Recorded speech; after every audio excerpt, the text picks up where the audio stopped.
చేసుకొనకుడి, పూర్వకాలపు సంగతులను తలంచుకొనకుడి.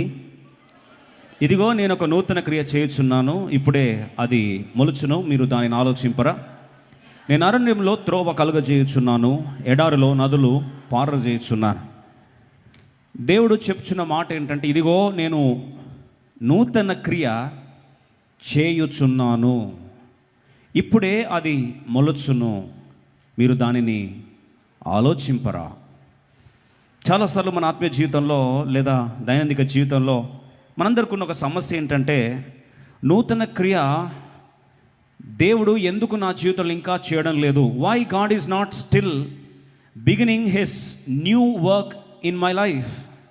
నా జీవితంలో ఎందుకు దేవుడు నూతన క్రియ ఎందుకు ఇంకా ఆరంభించట్లేదని మనలో చాలామంది వేదన పడుతుంటాం.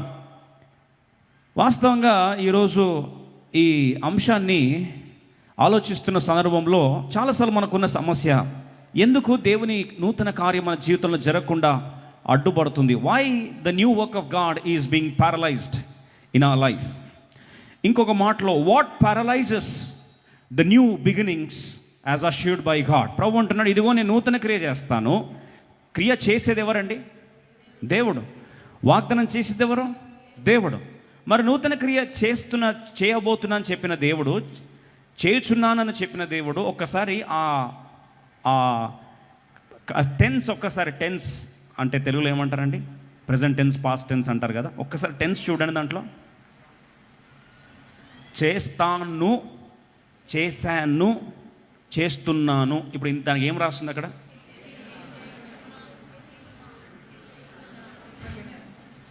ఇప్పుడు దాన్ని ఏమంటారు అక్కడ?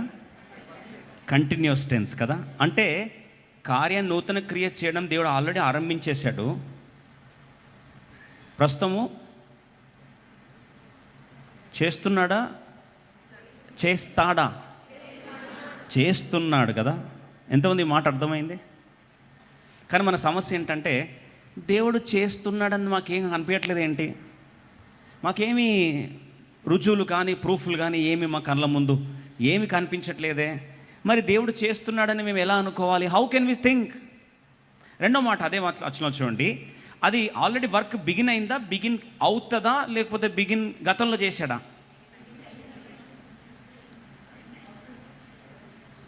మళ్ళొకసారి చదువుదామండి, 43:19 మళ్ళొకసారి చదువుదామండి. చదువుతున్న వచనం ముందు వెనకల గతము, ప్రస్తుతము, భవిష్యత్తు అన్నీ చూస్తూ, టెన్స్లు అన్నీ చూసుకుని చదువుదాం. ఇదిగో నేను ఒక నూతన క్రియ చేయుచున్నాను, ఇప్పుడే అది మొలచును. చేయుచున్నానేంది, మొలచునేంటి?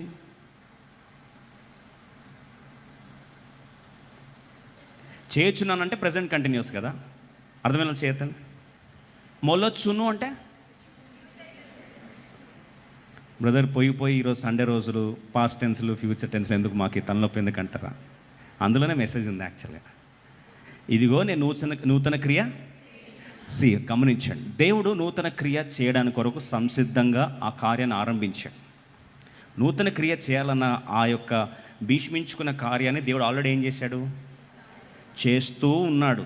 అయితే అది ఇప్పుడే మొలచును, అది ఇప్పుడు స్టార్ట్ అవుతుంది, మీరు దానిని ఆలోచింపరా.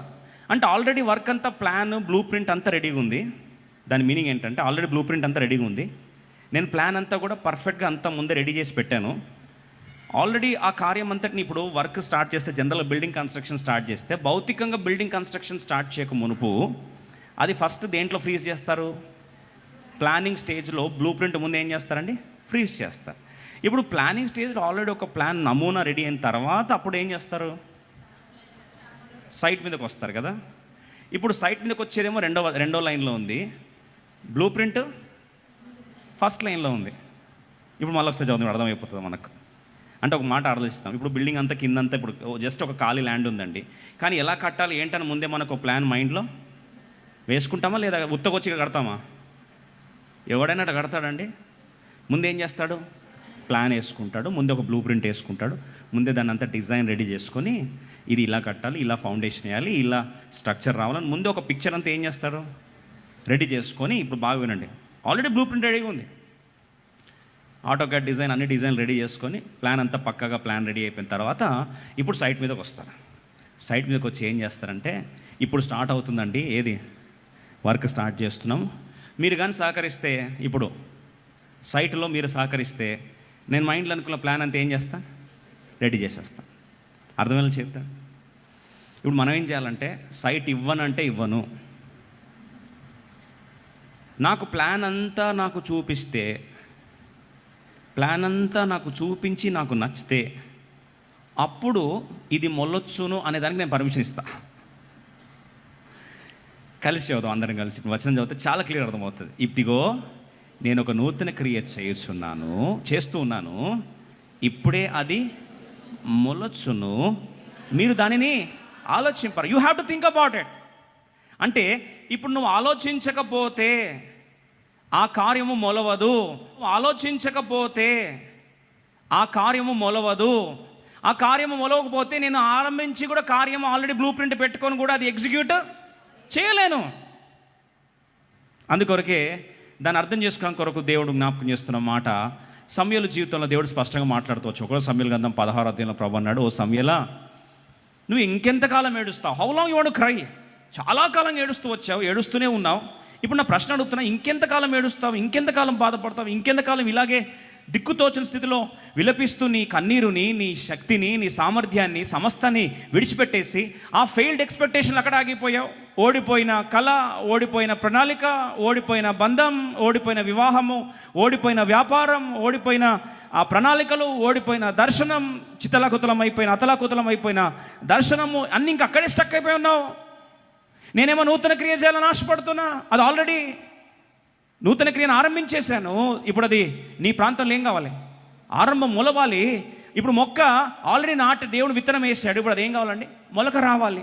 మొలక రావాలి అంటే నువ్వేం చేస్తున్నావు? సహకరించట్లేదు. You are not cooperating with me. అసలు ఏంటి? ఎందుకు మనము చాలాసార్లు మన జీవితంలో what paralyses the new beginning, దేవుని నూతన కార్యం మన జీవితంలో జరగకుండా అడ్డుపడేది ఏంటంటే, రండి నూతనంగా 1వ సమూయేలు గ్రంథం 16వ అధ్యాయం 1వ వచనం అందరం కలిసి చదువుకో. అంతటా యెహోవా సమూయేలుతో ఇలాగ సెలవిచ్చాను, ఇశ్రాయేలు మీద రాజుగా ఉండకుండా నేను విసర్జించిన సౌలును గూర్చి నీవెంతకాలము దుఃఖింతువు? నీ కొమ్మును తైలముతో నింపి బెత్లెహేముడైన యెషయతకు నిన్ను పంపుచున్నాను, అతని కుమారులకు నేను రాజుగా నియమించిన. అక్కడ గమనిస్తే ప్రభు అంటున్నాడు మాట ఏంటంటే, మొదటిగా ఏమంటున్నాడంటే, మొదటి మాట ఆల్రెడీ గత వారం మనం చూస్తూ వచ్చాం, నీ తైలపు కొమ్మును నింపుము. Fill your horn with oil. నీ తైలపు కొమ్మును ఏం చేయాలి? నింపు. ప్రియ సోదరి సోదరా, అది ఆల్రెడీ మనం గత వారం సంపూర్ణంగా లోతుగా ధ్యానిస్తూ వచ్చాం. నీ తైలపు కొమ్మును నింపుము. రైట్.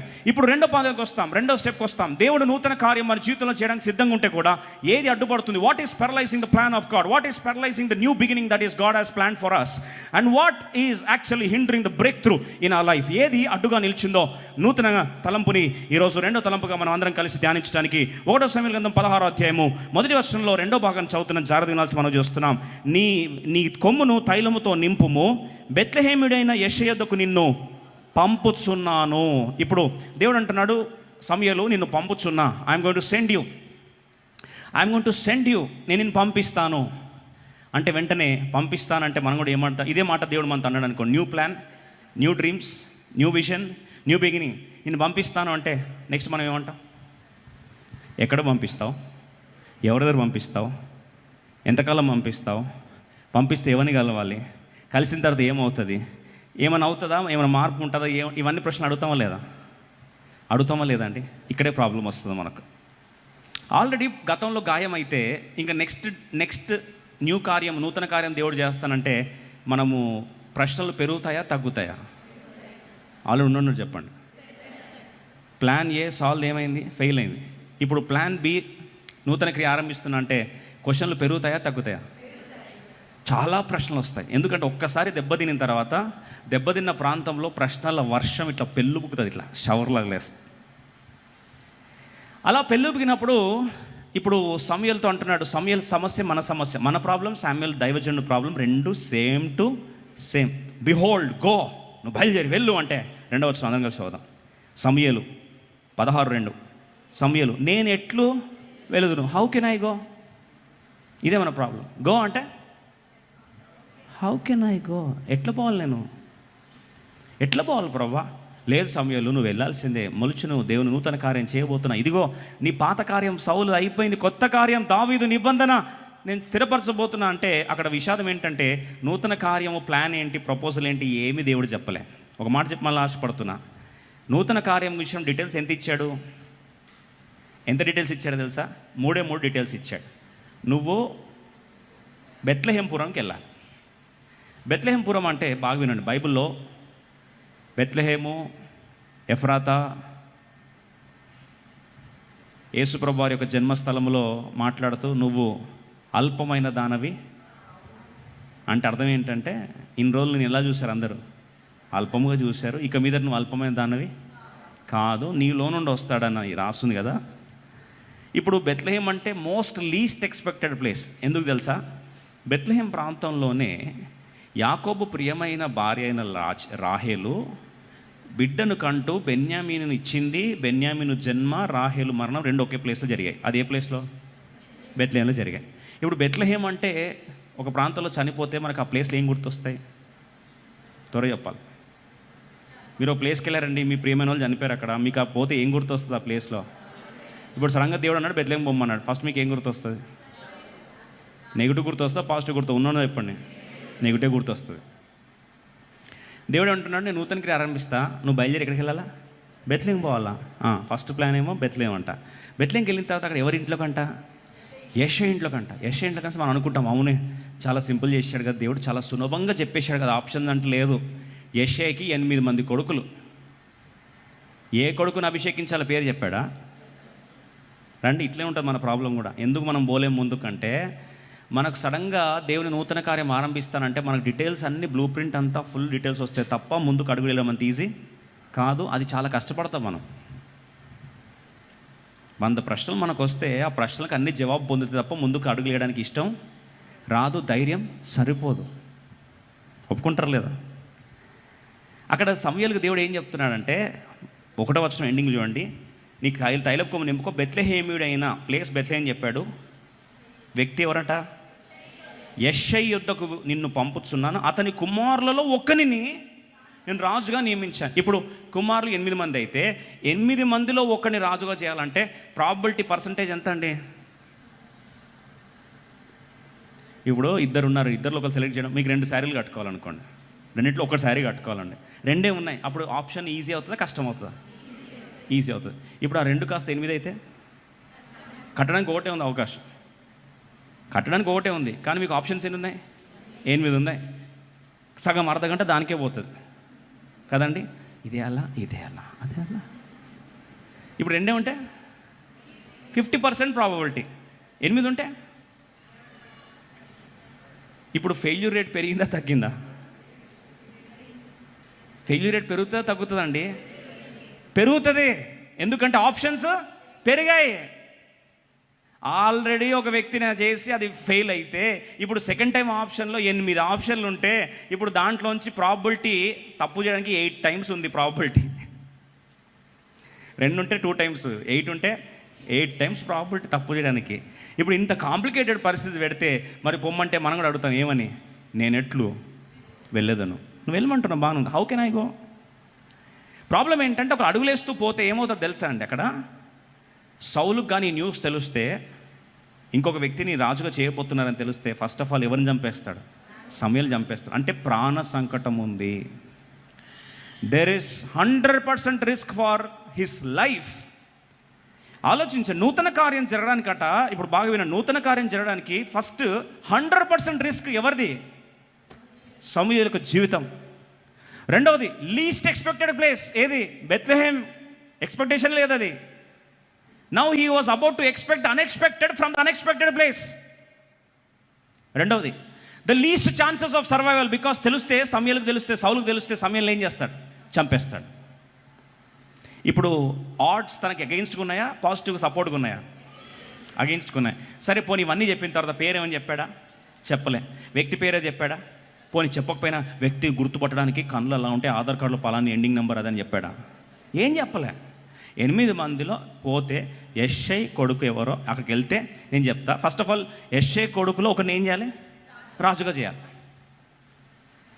మనం అదే సేమ్ సమూయేలు పొజిషన్ మనం కూడా అంటాం, ప్రభా ఆల్రెడీ ఒకసారి ఫస్ట్ మినిస్ట్రీలో ఫస్ట్ అభిషేకం ఇస్తే ఆ ఫస్ట్ అట్టర్ ఫ్లాప్ అయింది. సమూయేలు కాదు, సౌలు.